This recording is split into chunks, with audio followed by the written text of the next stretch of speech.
So hello everyone, welcome to my YouTube channel. आज हम chapter number first class 12 का पढ़ने वाले हैं, जिसका नाम है sexual reproduction in flowering plant. ठीक है, यानी कि जो फ्लावर में सेक्सुअल रिप्रोडक्शन होता है, ये पूरा चैप्टर उसी पे बेस्ड है। सबसे पहले हम देखते हैं कि फ्लावर क्या होता है। तो फ्लावर क्या होता है? फ्लावर हमारा पार्ट ऑफ प्लांट होता है, having reproductive, aesthetic, ornamental, cultural and social importance. ठीक है, तो फ्लावर क्या होता है? जो कि रिप्रोडक्शन करता है ना। रिप्रोडक्शन करके क्या बनाता है? फल बनाता है, फ्रूट बनाता है। ठीक है, एस्थेटिक होता है, ऑर्नामेंटल होता है यानी कि सजावटी होता है, और कल्चरल होता है, और सोशल इम्पोर्टेंस होता है। ठीक है, तो फ्लावर क्यों होता है? फ्लावर का क्या होता है? फ्लावर के जो पार्ट होते हैं, पार्ट ऑफ प्लांट, वो क्या रिप्रोडक्शन करने में हेल्प करते हैं और सजाने में और खेती करने में मदद करते हैं। फिर आता है नेक्स्ट हमारा फ्लोरिकल्चर। फ्लोरिकल्चर क्या होता है? फ्लोरिकल्चर हमारा एनसीईआरटी में वर्ड दे रखे हैं, फ्लोरिकल्चर, हॉर्टिकल्चर और एग्रीकल्चर। सो फ्लोरिकल्चर क्या होता है? जो कल्टीवेशन ऑफ फ्लावर होते हैं, यानी कि जहाँ पे फ्लावर की खेती करते हैं, उसी को हम क्या कहते हैं? फ्लोरिकल्चर बोलते हैं साइंस की लैंग्वेज में। ठीक है, दूसरा आता है हमारा हॉर्टिकल्चर। हॉर्टिकल्चर क्या होता है? ये कल्टीवेशन ऑफ प्लांट होता है। ठीक है, और ऐसी एग्रीकल्चर है। एग्रीकल्चर क्या होता है? ये भी कल्टीवेशन ऑफ प्लांट होता है। देखिए, फ्लोरी मतलब कि फ्लावर की खेती है ना, और हॉर्टिकल्चर और एग्रीकल्चर यानी कि प्लांट की खेती। अब हॉर्टी और एग्री में क्या डिफरेंस है? जो हॉर्टी होता है वो नॉन ईटेबल होता है, यानी कि उसे हम खा नहीं सकते हैं। हम उसकी खेती तो करते हैं लेकिन हम उसको खा नहीं सकते। लेकिन जो एग्रीकल्चर है उसकी हम खेती भी करते हैं और उसे हम खा भी सकते हैं। ठीक है, फिर नेक्स्ट आता है हमारा फ्लावर डायग्राम। फ्लावर का डायग्राम देखें तो यहाँ पे ये हमारे जो फ्लावर की होती हैं, हमारी पेटल्स होती हैं। ठीक है, ये हमारा स्टेमेन होता है, ये हमारा कार्पल कह लो या फिर पिस्टल कह लो, और ये इसकी जो पत्तियां होती है इसे हम सेपल कहते हैं। ठीक है, सो एक बार अगेन देखते हैं। जो इनकी ये पत्तियां होती हैं इनको पेटल्स बोलते हैं। ठीक है, और ये जो स्टेमेन होता है ना, स्टेमेन क्या होता है थोड़ा थोड़ा बता दूं, वरना इसे अभी तो इसे डिटेल में पढ़ेंगे। फिर भी जो स्टेमेन होता है ये हमारा रिप्रोडक्टिव ऑर्गन होता है। ठीक है, और जो कार्पल या पिस्टल होता है ये भी क्या होता है? हमारा रिप्रोडक्टिव ऑर्गन होता है फ्लावर का। ठीक है, फिर आता है हमारा, और इसको बोलते हैं सेपल। ठीक है, अगर हम इनको मतलब जैसे बोलते हैं ना कि पहले सिंगल था फिर उसे डबल हो गया, यानी कि अगर इसको हम फ्लोरल अपेंडेंस पार्ट देखें, फ्लोरल अपेंडेंस का पार्ट मतलब कि सिंगल पार्ट, जैसे कि हमारा सेपल है यानी कि सिर्फ एक पत्ती है, और यहाँ पे क्या होता है? फ्लोरल वॉरिस यानी कि मतलब कि जो ग्रुप में होते हैं। ठीक है,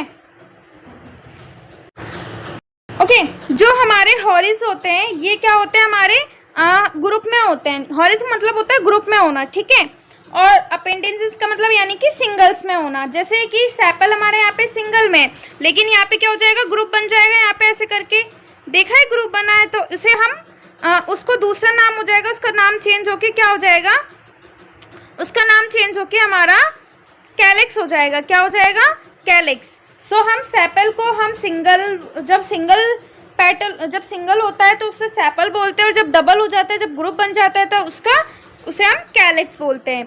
ऐसे ही हमारा पेटल है। हमारे पेटल्स जब हमारी सिंगल्स होते हैं पेटल, तो उनको जब सिंगल होते हैं उनको पेटल बोलते हैं, लेकिन जब इनका ग्रुप बन जाता है तो उनको बोल देते हैं कोरोला। ठीक है, ऐसे ही हमारा स्टेमेन है। स्टेमेन हमारा अगर हमारा सिंगल है तो उसको क्या बोलेंगे? स्टेमेन। लेकिन अगर उनका यही ग्रुप बन जाता है, ऐसे करके उनका ग्रुप बन जाता है, ठीक है, तो जब इनका ग्रुप बन जाता है तो उसको हम बोलते हैं एंड्रोशियम। ठीक है, ऐसे ही हमारा कार्पल है। कार्पल अगर ये सिंगल है तो इसके कार्पल या फिर पिस्टल कहेंगे, लेकिन अगर ये डबल हो जाते हैं या फिर इनका ग्रुप बन जाता है तो इनको हम बोलते हैं ग्यानोशियम। ठीक है, सो एक बार रिपीट कर लेते हैं। सेपल को बोलते हैं ग्रुप में कैलिक्स, पेटल्स को बोलते हैं कोरोला, स्टेमेन को बोलते हैं एंड्रोशियम, कार्पल्स को बोलते हैं ग्यानोशियम। ठीक है, नेक्स्ट देखें तो सबसे पहले अब हम इनके रिप्रोडक्टिव ऑर्गन की बात करते हैं। अगर हम मेल रिप्रोडक्टिव पार्ट देखें तो हमने बताया था, अभी पहले मैंने अभी स्टार्टिंग में बताया था कि दो रिप्रोडक्टिव ऑर्गन होते हैं, यानी कि पार्ट होते हैं, है ना। तो वो कौन से होते हैं? एक स्टेमेन होता है और एक कार्पल या पिस्टल होता है। स्टेमेन को हम ग्रुप में क्या बोलेंगे, एक बार कमेंट करो। सो मेल का रिप्रोडक्टिव पार्ट क्या होता है? स्टेमेन होता है, ठीक है। स्टेमेन के भी दो पार्ट्स होते हैं। सो जैसे यहाँ पे ये है, ये हमारे क्या है, ऐसे है, ठीक है। इसको बोलते हैं हम एंथर और इसको बोलते हैं हम फिलामेंट। क्या बोलते हैं? जो ऊपर वाला पार्ट होता है उसको एंथर बोलते हैं और जो नीचे वाला पार्ट होता है उसको हम फिलामेंट बोलते हैं, और इस पूरे को हम क्या बोलते हैं? स्टेमेन बोलते हैं, ठीक है। क्या बोलते हैं इसको? पूरे पार्ट को स्टेमेन बोलते हैं, ओके। फिर नेक्स्ट आता है, अगर इसका डायग्राम देखें तो डायग्राम कैसे होगा इसका? देखिए, अगर हम ऊपर से देखें तो कुछ इस टाइप से दिखता है ये।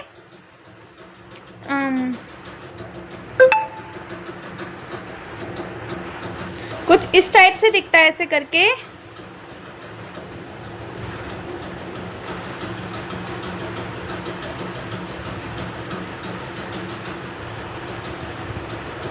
कुछ इस टाइप से, है ना।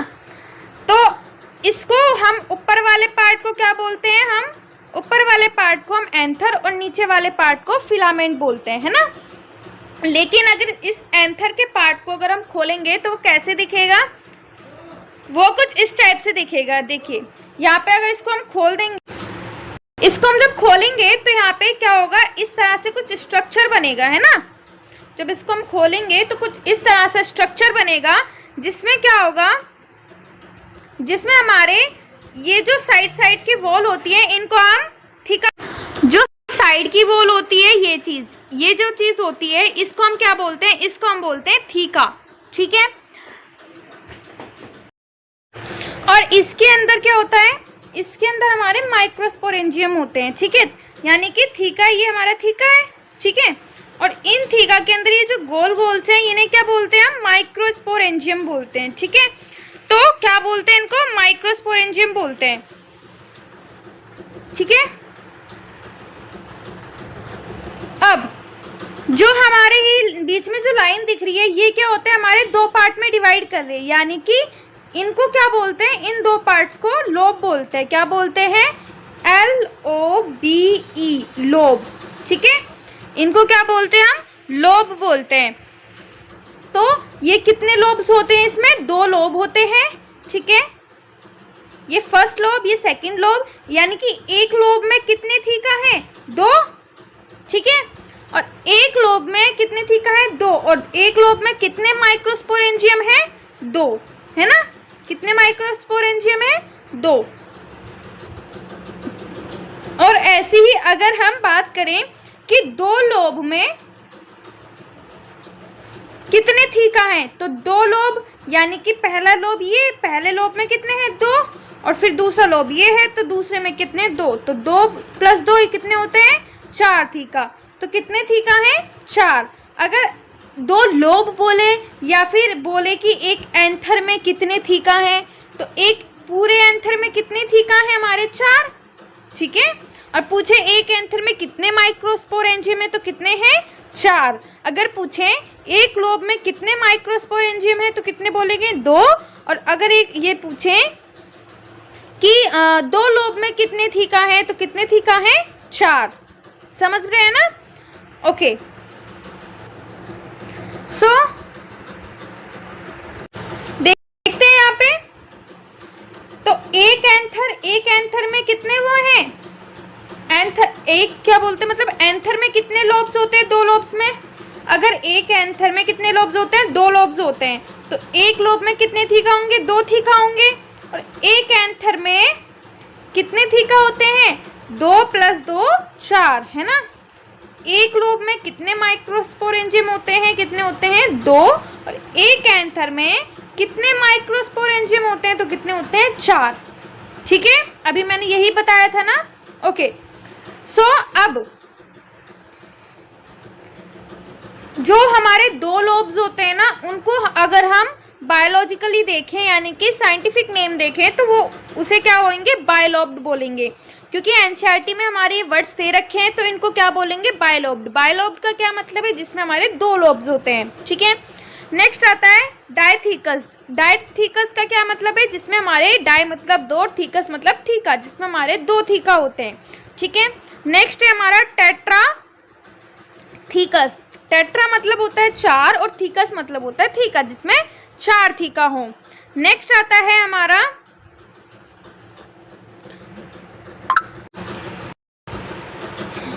ओके सो दो माइक्रोस्पोरेंजियम के लिए क्या वर्ड किया हुआ है, बिस्पोरेंजियम, सॉरी बिस्प्रो, एक मिनट, हाँ ओके। सो दो माइक्रोस्पोरेंजियम को क्या बोलते हैं, बाइस्पोरोजिनिएट, ठीक है। अगर ऐसे ही चार हो जाएंगे तो टेट्रास्पोरोजिनिएट, ठीक है, ओके। यहाँ पे हम इसका डायग्राम देखते हैं तो यहाँ पे क्या है, ये क्या है हमारे पास, ये हमारा स्टेमेन है, ठीक है। स्टेमेन की ये जो पार्ट है इसको क्या बोलते हैं, जल्दी बताओ कमेंट करके, क्या बोलते हैं इसको। सो इसको हम बोलते हैं फिलामेंट और इसको बोलते हैं हम एंथर, ठीक है। एंथर के अंदर ये सब चीज़ें होती हैं, ओके। तो अगर एक चीज़ देखा जाए कि मान लीजिए हमारे पास एक ये जो माइक्रोस्पोरेंजियम है, इसके क्या अंदर क्या होते हैं, इसके अंदर हमारे पॉलन ग्रेन होते हैं। अभी पॉलन ग्रेन क्या होता है ये आगे बताएंगे, है ना। तो अभी फिलहाल के लिए सिर्फ तुम वर्ड समझो कि ये पॉलन ग्रेन हमारे किसके अंदर होते हैं, हमारे माइक्रोस्पोरेंजियम के अंदर होते हैं, ठीक है। तो जैसे हमारा गुब्बारा होता है ना, अगर हम उसको प्रेशर देते हैं तो वो क्या होता है, हमारा फट जाता है, ठीक है। जैसे जैसे हम उसको प्रेशर देते जाएंगे वैसे वैसे वो फूलता जाएगा और फूल कर एक बार फट जाएगा, है ना। तो ऐसे ही क्या होगा, ऐसे ये होगा। तो यहाँ पे क्या हो जाएगा, पॉलन ग्रेन जब ज़्यादा हो जाएंगे तो यहाँ पे क्या हो जाएगा, फट जाएगा। और जब फट जाएगा तो ये क्या हो जाएगा, पूरे में क्या हो जाएगा, फैल जाएगा, है ना। पूरे में क्या होगा, ये फैल जाएगा। जब ये फैल जाएगा, जब हमारा पॉलन ग्रेन्स बाहर निकल आएंगे तो हम इनको लोब नहीं कहेंगे, तो हम क्या कहेंगे, इनको पॉलन सैक कहेंगे। क्या कहेंगे, पॉलन सैक। तो यहाँ पर नेम चेंज हो जाएगा, ओके। तो फिर ऐसे ही हमारा यहाँ होगा, तो यहाँ पर भी क्या होगा, सब में ही हमारे पूरे उसमें हमारे पॉलन ग्रेन्स फैल जाएंगे, है ना। तो जब हमारे पॉलन ग्रेन्स फैल जाएंगे तो यहाँ पे क्या होगा, यहाँ पे जब बाहर निकल आएंगे तो ये भी कोई प्रेशर डेवलप करेंगे, तो ये भी बाहर निकलने की कोशिश करेंगे, है ना। तो क्या होता है यहाँ पे ये जो पॉइंट्स हैं, ये जो जॉइंट पॉइंट्स हैं, ये क्या हो जाएंगे, ये तो मजबूती के साथ बने हुए होते हैं। तो ये क्या करेंगे, ये प्रेशर नीचे देंगे तो यहाँ से क्या हो जाएगा, ये टूट जाएगा। और जब ये टूट जाएगा तो यहाँ पे क्या होंगे, तो यहाँ पे क्या होगा, टूटने के बाद यहाँ पे क्या होगा, लाइन ऑफ थिकस और रप्चर, यानी कि जो थिकस की लाइन होती है, यानी कि ये थिकस क्या होते हैं, अभी बताया था। तो ये क्या होते हैं, थीका होते हैं। तो ये थीका की लाइन क्या हो जाएगी, रप्चर हो जाएगी। जब ये रप्चर होगी तो यहाँ पे क्या हो जाएगा, यहाँ से एक लाइन बनेगी जो आपको डायग्राम में दिख ही रही होगी इस टाइप से, है ना। सो ये लाइन बन जाएगी, इस लाइन ऑफ स्टोमिज लाइन बोलते हैं इसको। से यहाँ पे लाइन बन जाएगी और यहाँ से ही क्या हो जाएंगे, यहाँ पे पॉलन ग्रेन्स क्या हो जाएंगे, बाहर निकलने शुरू हो जाएंगे, ठीक है।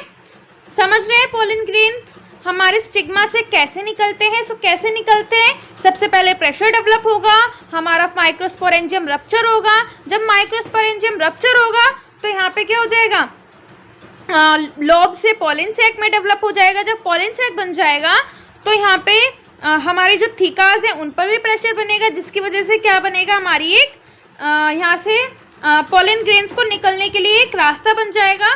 तो उसी से तब हमारा क्या होता है, यहाँ से हमारे पॉलन ग्रेन्स निकलने शुरू हो जाते हैं, ठीक है, ओके। नेक्स्ट आता है आपका स्ट्रक्चर ऑफ माइक्रोस्पोरेंजियम। अगर हम माइक्रोस्पोरेंजियम यानी कि माइक्रोस्पोरेंजियम के अंदर क्या होता है, अभी हमने देखा था क्या होता है, हमारे माइक्रोस्पोरेंजियम के अंदर हमारे पोलन ग्रेन्स होते हैं, है ना। सो पोलन ग्रेन्स यहाँ से निकल रहे थे, अभी यही तो पढ़ा हमने। तो सबसे पहले हम माइक्रोस्पोरेंजियम का स्ट्रक्चर देख लेते हैं। तो इसमें क्या होती है, इट हैज 4 लेयर। इसमें कितनी लेयर्स होती हैं, 4 लेयर्स होती हैं, ठीक है। 4 लेयर्स होती हैं इसमें। जो पहली लेयर होती है उसे हम बोलते हैं एपिडर्मिस, ठीक है। फर्स्ट लेयर को क्या बोलते हैं, एपिडर्मिस। आज गली गली अवध सजाएंगे, आज पग पग। नेक्स्ट आता है हमारा structure of microsporangium. Structure of microsporangium अभी हमने पढ़ा। माइक्रोस्पोरेंजियम के अंदर हमारे पॉलन ग्रेन्स होते हैं, है ना। सो पॉलन ग्रेन्स हमारे बाहर निकलने स्टार्ट हो जाते हैं जब माइक्रोस्पोरेंजियम रप्चर होता है। तो उसी की हम स्ट्रक्चर के बारे में बात करते हैं। तो इट हैज़ 4 लेयर। इसमें कितनी लेयर्स होती हैं, इसमें हमारी 4 लेयर्स होती हैं, ठीक है। जिसमें पहली लेयर का नाम होता है एपिडर्मिस, ठीक है। हमारी जो बाहर की लेयर होती है उसे हम क्या बोलते हैं, एपिडर्मिस बोलते हैं। जो हमारी सेकंड लेयर होती है उसको बोलते हैं हम एंडोडर्मिस। और जो हमारी बीच में हमारी कुछ लेयर्स होती हैं, ठीक है, उनको बोलते हैं हम मिडल लेयर, ठीक है। 2 से 3 लेयर्स होती हैं ये, ठीक है, जिनको हम क्या बोलते हैं, मिडल लेयर बोलते हैं, ठीक है। नेक्स्ट आती है हमारी सबसे इम्पोर्टेंट और मतलब ये क्या करती है, हमारी इम्पोर्टेंट लेयर होती है जिसका नाम होता है टैपेटम, ठीक है। सो ये टैपेटम क्या करता है, टैपेटम हमारे बहुत ही इम्पोर्टेंट रोल निभाता है हमारे माइक्रोस्पोरेंजियम में। सो टैपेटम क्या होता है, ये टैपेटम हमारा प्रोवाइड न्यूट्रिशन को प्रोवाइड करता है, यानी कि नरिशमेंट को। ये हमारा पोलन ग्रेन्स को न्यूट्रिशन प्रोवाइड करता है। और जो हमारे ऊपर की 3 लेयर्स होती है ना, ये हमारी क्या होती हैं, मैकेनिकल सपोर्ट प्रोवाइड करती हैं, ठीक है, किसको, पोलन ग्रेन्स को। और अंदर जाकर हमारे क्या होते हैं, पोलन ग्रेन्स होते हैं जाके, ठीक है। तो सबसे पहले कौन सी लेयर होती है, एपिडर्मिस। सेकेंड होती है एंडोथीसियम। तीसरी लेयर होती है मिडल लेयर। और चौथी लेयर होती है हमारी टैपेटम। और टैपेटम क्या होती है, हमारी इंपॉर्टेंट होती है, जो कि एग्जाम में भी पूछी जाती है। सो इसे ध्यान से सुने। टैपेटम का रोल ये इंपॉर्टेंट है नीट के पॉइंट ऑफ व्यू से भी। सो ये क्या करता है, हमारा रोल ऑफ टैपेटम न्यूट्रिशन। ये हमारे न्यूट्रिशन को सॉरी यहाँ पे है ना, हाँ। सो एनसीईआरटी के अकॉर्डिंग देखें तो it provide nutrition to pollen grains. ये क्या करते हैं, हमारे पोलन ग्रेन को न्यूट्रिशन प्रोवाइड करते हैं, ठीक है। It has Ubisch granules which secrete sporopollenin. अब ये क्या होता है, जो हमारे टैपेटम है ना, ये इनमें क्या होती है, क्यूबिस ग्रैन्यूल होती है जो कि स्पोरोपोलिनिन को सिक्रीट करती है। अब स्पोरोपोलिनिन को सिक्रीट क्यों करती है, स्पोरोपोलिनिन क्या है वो हम आगे देखेंगे। And it secrete pollen kit. और जो पोलिनिन होती है ना, स्पोरोपोलिनिन क्या करती है, हमारी पोलन किट को सिक्रीट करती है, ठीक है। समझ में आया मैं क्या कह रही हूँ, एक बार दोबारा रिपीट करते हैं। टैपेटम क्या होता है, ये हमारे पोलन ग्रेन को न्यूट्रिशन प्रोवाइड करता है। और जो यूबिस ग्रैन्यूल होती है हमारी टैपेटम में ही होती है, ये क्या करती है, हमारी स्पोरोपोलिनिन को सिक्रीट करती है। और जो स्पोरोपोलिनिन है वो किसको सिक्रीट करती है, पोलन किट को। और ये पोलन किट क्या है, ये हमारी sticky material of pollen grain है। क्या है, जो पोलन किट होती है ना, ये हमारी स्टिकी मटेरियल होती है, चिपचिपी होती है ये, ठीक है। इसका भी रोल आगे देखेंगे, जिसका क्या नाम होता है, जिसका नाम होता है कैलेस एंजाइम, ठीक है। जिसको हम क्या बोलते हैं, जिसको हम बोलते हैं कैलेस एंजाइम। उस पोलन किट का नाम क्या है, कैलेस एंजाइम, ठीक है, समझे। ओके, आगे देखते हैं। सो आगे देखें तो यहाँ पे क्या है, एक वर्ड आ रहा है हमारा पॉलिनोलॉजी। पॉलिनोलॉजी का क्या मीन्स होता है, पॉलिनोलॉजी का मतलब होता है study of pollen grain. Logy का मतलब होता है स्टडी, यानी कि हम पोलन ग्रेन के बारे में स्टडी करते हैं, उसी को हम पॉलिनोलॉजी कहते हैं, ठीक है। और पोलन ग्रेन का स्ट्रक्चर कैसे होता है, पोलन ग्रेन का स्ट्रक्चर इस टाइप से होता है। यहाँ पे ऐसे करके कुछ लेयर्स होती हैं यहाँ पे, ठीक है, इस तरह से होता है कुछ। तो अंदर वाली जो लेयर होती है उसको हम क्या बोलते हैं, अंदर वाली लेयर को बोलते हैं हम एंटाइन। और बाहर वाली लेयर को बोलते हैं एक्साइन, ठीक है। यानी कि जो हमारा ये सर्कल होता है इसको हम बोलते हैं एंटाइन, सर्कल लाइक स्ट्रक्चर जो होता है उसे एंटाइन बोलते हैं। और जो बाहर ये जो स्ट्रक्चर दिख रहा है, ये जो लाइंस दिख रही है, इनको बोलते हैं एक्साइन। ओके, यहाँ पे दिख रहा होगा ये स्ट्रक्चर कुछ इस टाइप से, ठीक है। इसको एक्साइन बोलते हैं और इसको एंटाइन बोलते हैं। ओके, तो एक्साइन एंटाइन क्या है ये भी देख लेते हैं एक बार। सो एक्साइन क्या है, ये हमारी आउटर लेयर है ना, जो बाहर आ रही है इस तरह से, इस टाइप से बाहर जो आ रही है, क्योंकि क्या है आउटर लेयर है। जो एंटाइन है वो क्या है, हमारी इनर लेयर है, ठीक है। एक्साइन क्या है, डिसकॉन्टिन्यूज है। एंटाइन क्या है, कॉन्टिन्यूज है। वो कॉन्टिन्यूज है, हमारी डिसकॉन्टिन्यूज है।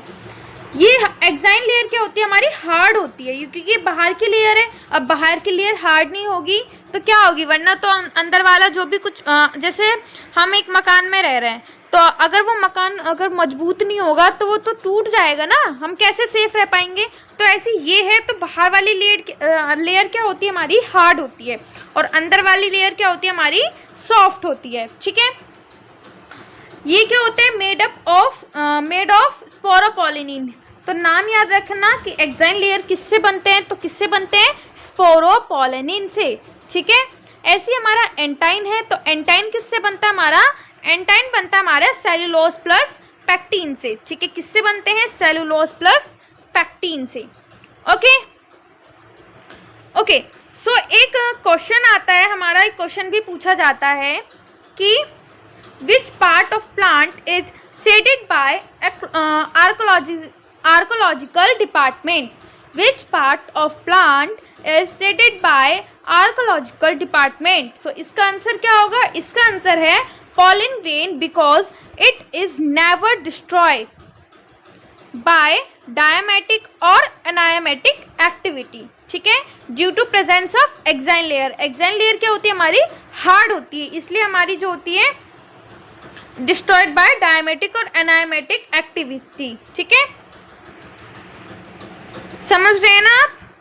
ओके, और एक और क्वेश्चन आता है हमारा कि right the significance of germ pore. अभी जर्मपोर क्या है, सो जर्मपोर अभी बताते हैं कि देखिए जो हमारा पोलन ग्रेन है ना, जो पोलन ग्रेन की ये जो लेयर्स होती हैं, अब तुमने ये नोटिस किया होगा कि जो हमारा एंटाइन लेयर है वो तो पूरी सर्कल है, यानी कि कॉन्टिन्यूज है, लेकिन जो एक्साइन लेयर है वो डिसकॉन्टिन्यूज है।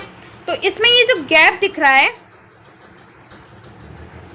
इसमें जो इतना गैप दिख रहा है, ये गैप क्या है, इसी गैप को हम बोलते हैं जर्मपोर, सॉरी, इसी गैप को क्या बोलते हैं हम, जर्मपोर बोलते हैं। और जर्मपोर क्या करता है, ये हमारा क्या बनता है, पोलन ट्यूब बनाता है, ठीक है।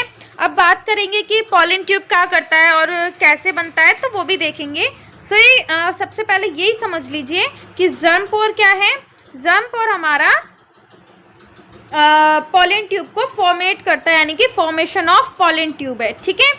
समझ गए ना आप? ओके, सो यहाँ पे देखिए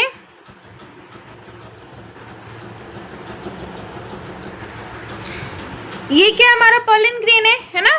पोलन ग्रेन से ये हमारा जर्मपोर क्या करता है, हमारा पोलन ट्यूब का फॉर्मेशन करता है। यहाँ पे दिख ही रहा होगा डायग्राम में आपको। सो ये क्या कर रहा है, पोलन ट्यूब का फॉर्मेशन कर रहा है ना। तो पोलन ट्यूब क्या काम करता है वो भी समझ में आ जाएगा, लेकिन ये समझिए कि जर्मपोर क्या करता है, हमारा पोलन ट्यूब बनाता है, ठीक है। ओके, सो कुछ बात भी है जो नोट करने वाली है, जैसे कि जो डायमीटर का पोलन ग्रेन का डायमीटर होता है 25 से 50 माइक्रोमीटर होता है। पोलन ग्रेन क्या होता है, हमारा मेल गैमेटोफाइट होता है। पोलन ग्रेन क्या होता है, मेल गैमेटोफाइट होता है। पोलन ग्रेन एक गैमेट नहीं होता है, क्या होता है, एक मेल गैमेटोफाइट होता है। गैमेट्स क्या होते हैं, जो पोलन ग्रेन के अंदर होते हैं, जैसे कि आपको यहाँ दिख रहा है। देखिए पोलन ग्रेन का मैं पूरा स्ट्रक्चर एक बार समझा ही देती हूँ। सो एक मिनट, पोलन ट्यूब का स्ट्रक्चर क्या होगा, यहाँ पे पूरा एक तो पूरा सर्कल होगा। ओके, इस सर्कल में क्या होगा, यहाँ पे बाहर की तरफ क्या होगा, हमारी लेयर्स होंगी ऐसे करके, मतलब बाहर की क्या तरफ क्या होगा, हमारा एक्साइन लेयर होगी, ठीक है। अंदर क्या होते हैं, अंदर हमारे यहाँ पे इस टाइप से होते हैं। यहाँ पे क्या होते हैं, न्यूक्लियस होते हैं हमारे, ठीक है। यहाँ पे हमारे 2 होते हैं और यहाँ पे हमारा 1 होता है, ठीक है। और इस पार्ट को हम बोलते हैं, इस पार्ट को बोलते हैं हम एक्साइन। 1 मिनट, इसको बोलते हैं हम एक्साइन, इसको बोलते हैं हम एंटाइन, सॉरी,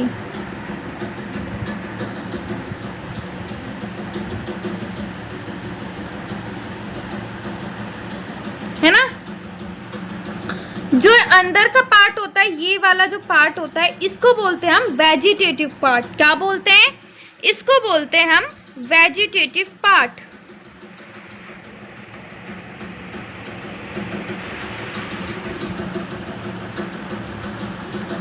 ओके। और जो हमारा ये वाला पार्ट होता है, इसको बोलते हैं हम जनरेटिव पार्ट। क्या बोलते हैं, जनरेटिव पार्ट। इसको बोलते हैं हम, ये जो न्यूक्लियस है इसको बोलते हैं हम वेजिटेटिव न्यूक्लियस, और इसको बोलते हैं हम जनरेटिव न्यूक्लियस। अभी पूरा डायग्राम एक और बार समझेंगे, पर अभी देख लीजिए। और इसको बोलते हैं हम जर्मपोर, ठीक है। समझ में आया पॉलिन ग्रेन का डायग्राम? ओके, चलते हैं हम अपनी नोट्स पे। यहाँ पे अभी हमने क्या देखा, पॉलिन ग्रेन। तो पॉलिन ग्रेन क्या है, पोलन ग्रेन हमारे एक मेल गैमेटोफाइट है, ठीक है, गैमेट नहीं है, ठीक है। ये बात याद रखना कि पोलन ग्रेन क्या है, हमारा मेल गैमेटोफाइट है, गैमेट नहीं है। तो हमारे गैमेट्स क्या है वो देखते हैं। सो मेल गैमेट क्या है, हैव 2 मेल गैमेट्स। जो मेल गैमेटोफाइट है उसमें 2 मेल गैमेट्स होते हैं। तो वो कौन कौन से हैं, अभी हमने देखा। ये से क्या बोलते हैं, इसे हम जनरेटिव पार्ट बोलते हैं, है ना। क्या बोलते हैं इसको हम, जनरेटिव पार्ट। और ये इसके जो 2 न्यूक्लियस होते हैं इसको बोलते हैं हम जनरेटिव न्यूक्लियस। ये जो 2 न्यूक्लियस दिख रहे हैं ना आपको, इनको क्या बोलते हैं हम, जनरेटिव न्यूक्लियस बोलते हैं, ठीक है। और जो जनरेटिव न्यूक्लियस होते हैं ना, वो रिप्रोडक्शन के लिए होते हैं। और जो हमारा वेजिटेटिव न्यूक्लियस होता है वो हमारा किसके लिए होता है, फूड स्टोरेज के लिए होते हैं। अभी हम देखेंगे इसके बारे में भी डिटेल में। सो अभी इतना ही समझते हैं। तो मेल गैमेटोफाइट के कितने गैमेट्स होते हैं, 2 गैमेट्स होते हैं, ओके। देखिए आगे। मेल गैमेटोफाइट्स के कितने पार्ट होते हैं, 2 पार्ट होते हैं, वेजिटेटिव पार्ट और जनरेटिव पार्ट, ठीक है। इसे हम जर्मपोर, इसे एक्साइन लेयर, इसे एंटाइन लेयर, इसे हम वेजिटेटिव पार्ट, इसे हम जनरेटिव पार्ट। और जनरेटिव पार्ट में कितने न्यूक्लियस होते हैं, 2 न्यूक्लियस होते हैं। और इसमें कितने न्यूक्लियस होते हैं, 1 न्यूक्लियस होता है, ओके। आगे देखते हैं, पॉलिन ग्रेन्स के पार्ट देखते हैं। तो कितने पार्ट्स होते हैं, 2 पार्ट्स होते हैं, जनरेटिव और वेजिटेटिव, है ना। वेजिटेटिव क्या होता है, ये हमारा लार्ज होता है, हमने देख ही लिया अभी कि कितना और बड़ा होता है ना। ये कितना बड़ा होता है, ये हमारा छोटा होता है। तो ये हमारा क्या है, लार्ज पार्ट होता है, हमारा स्मॉल पार्ट होता है। ये हमारा हेल्प इन फूड स्टोरेज, यानी कि जो वेजिटेटिव कहते हैं वेजिटेबल, है ना। तो यानी खाने से रिलेटेड है, तो ये क्या करता है, हमारा फूड को स्टोरेज करता है, ऐसे आप याद रख सकते हैं। और जो हमारा जनरेटिव पार्ट है, ये हमारा क्या होता है, हेल्प इन रिप्रोडक्शन, ये हमारा रिप्रोडक्शन में हेल्प करते हैं। इट्स हैज़ 1 न्यूक्लियस, इसमें 1 न्यूक्लियस होता है। और इसमें कितने होते हैं, 2 न्यूक्लियस होते हैं, ठीक है, ओके। अगर यहाँ पे एक चीज़ नोट करें, तो नोट करने वाली बात क्या है यहाँ पे कि जो हमारे 16% पॉलिन ग्रेन्स होते हैं ना, वो उनमें हमारे 2 न्यूक्लियस ही होते हैं, ठीक है। कितने न्यूक्लियस होते हैं, 2 न्यूक्लियस होते हैं। जैसे कि इस डायग्राम में आपको दिख ही रहा है कि उसमें कितने न्यूक्लियस होते हैं, 2 ही न्यूक्लियस प्रेजेंट होते हैं, ठीक है। तो वेजिटेटिव न्यूक्लियस और जनरेटिव न्यूक्लियस जिन्हें हम कहते हैं, तो एक क्या होगा, वेजिटेटिव, और एक होगा जनरेटिव न्यूक्लियस। इनको मिलाकर हमारे 2 न्यूक्लियस बनते हैं, है ना। लेकिन ये 3 कैसे होते हैं, 3 कब होते हैं, जब हमारे इसका कैरियोकाइनेसिस हो जाता है। कैरियोकाइनेसिस का क्या मतलब होता है, यानी कि न्यूक्लियस का डिवीजन। हमने 11th क्लास में पढ़ा था ना, कैरियोकाइनेसिस और साइटोकाइनेसिस पढ़ा था ना। तो यहाँ पे क्या होगा, कैरियोकाइनेसिस होगा, यानी कि न्यूक्लियस का डिवीजन होगा। तब हमारे किस में हो जाएंगे, 3 में कन्वर्ट हो जाएंगे। ठीक है, जो हमारे 14% पॉलिन ग्रेन्स होते हैं उनमें हमारे 3 न्यूक्लियस प्रेजेंट होते हैं ऑलरेडी, तो इसमें हमारा कोई भी काइनेसिस नहीं होगी, यानी कि कोई भी डिवीज़न नहीं होगी। 14% जो पॉलिन ग्रेन्स होते हैं उनमें 3 न्यूक्लियस प्रेजेंट होते हैं हमेशा। ठीक है, तो जिसमें हमारा एक वेजिटेटिव न्यूक्लियस होगा और 2 जर्नेटिव न्यूक्लियस होंगे, जिन्हें मिलाकर हमारे कितने बन जाते हैं, 3 न्यूक्लियस बन जाते हैं। At the end of maturity total nucleus always 3। अगर हम 16% पॉलिन ग्रेन्स को भी देखें तो उसमें भी हमेशा जो एंड में देखेंगे तो पॉलिन ग्रेन 3 ही प्रेजेंट होंगे। बेशक वो पहले में हमारा 2 हो, लेकिन जो एंड होगा उसमें कितने न्यूक्लियस प्रेजेंट होंगे, 3 ही न्यूक्लियस प्रेजेंट होंगे। ओके, और जो हमारे 2 न्यूक्लियस होते हैं तो उसको क्या होता है, उसका हमारा जनरेटिव न्यूक्लियस का कैरियोकाइनेसिस हो जाता है। जब कैरियोकाइनेसिस होता है तो बिकम उसके 3 न्यूक्लियस स्टेज हो जाती है ना, किसकी, पॉलिन ग्रेन की। ओके, अब आते हैं हम पॉलिन ग्रेन के एडवांटेज और डिसएडवांटेज। एडवांटेज और डिसएडवांटेज का क्या मीन है, यानी कि हमारे पॉलिन ग्रेन्स के लाभ हानि क्या हैं। तो इसके लाभ क्या है, यानी कि एडवांटेज क्या है, सो इट इंक्रीज स्टेमिना, ये हमारे स्टेमिना को इंक्रीज करता है, यानी कि पोटेंशियल को इंक्रीज करता है। यानी कि आपने देखा होगा कि जब जो खिलाड़ी होते हैं वो लगातार 2-3 दिन तक दौड़ते रहते तो उनमें कहाँ से ताकत आती है, कहाँ से आती है, उन्हें हम पॉलिन ग्रेन्स देते हैं, जिससे उनमें स्टेमिना आता है और उनमें क्या आती है, पोटेंशियल, यानी कि एनर्जी आती है ना। तो यहाँ और ये पॉलिन ग्रेन कहाँ यूज़ किए जाते हैं, तो कहाँ यूज़ किए जाते हैं, कैप्सूल में, टैबलेट में, सिरप में, इन सब का यूज़ किया जाता है। अगर इनके डिसएडवांटेज की बात करें तो डिसएडवांटेज में देखें,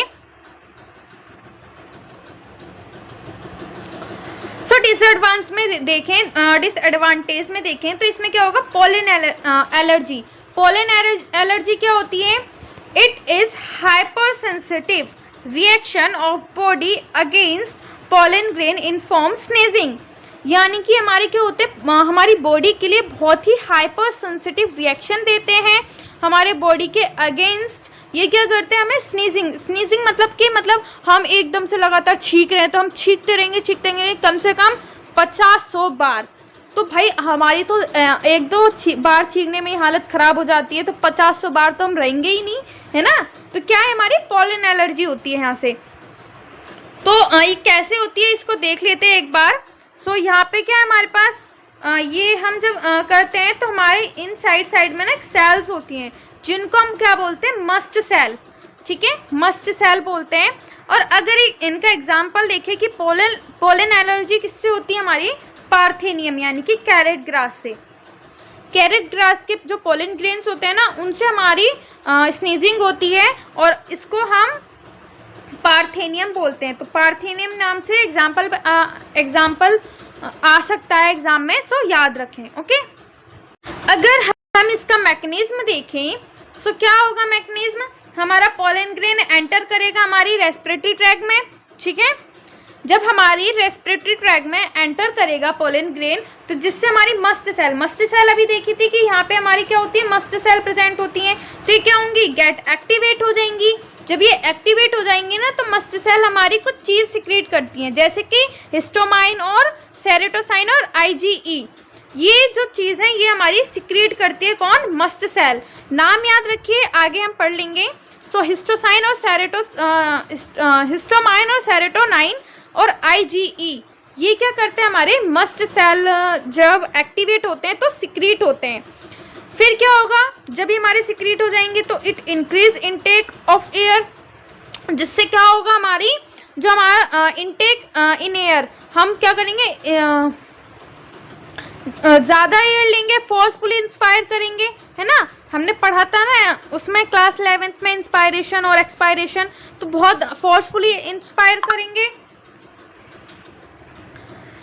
जब हमारा फोर्सफुली जब इंस्पायर होगा तो it cause forcefully sudden expiration lead to sneezing, जिससे क्या होगी, हमारी स्नीजिंग स्टार्ट हो जाएगी। ठीक है, ओके। तो आज के लिए इतना ही था। नेक्स्ट क्लास में हम इसके आगे से करेंगे पार्ट 2 में। सो तब तक के लिए बाय बाय, थैंक यू। और अगर आपको मेरे ये नोट्स चाहिए, क्योंकि ये ना मैंने अपने हाथों से ही बनाए हैं, अगर चाहिए तो मैं लिंक डिस्क्रिप्शन में दे दूंगी, आप जाके देख लीजिएगा, चेक कर लीजिएगा। ओके, सो नेक्स्ट क्लास में मिलते हैं, तब तक के लिए बाय बाय, थैंक यू।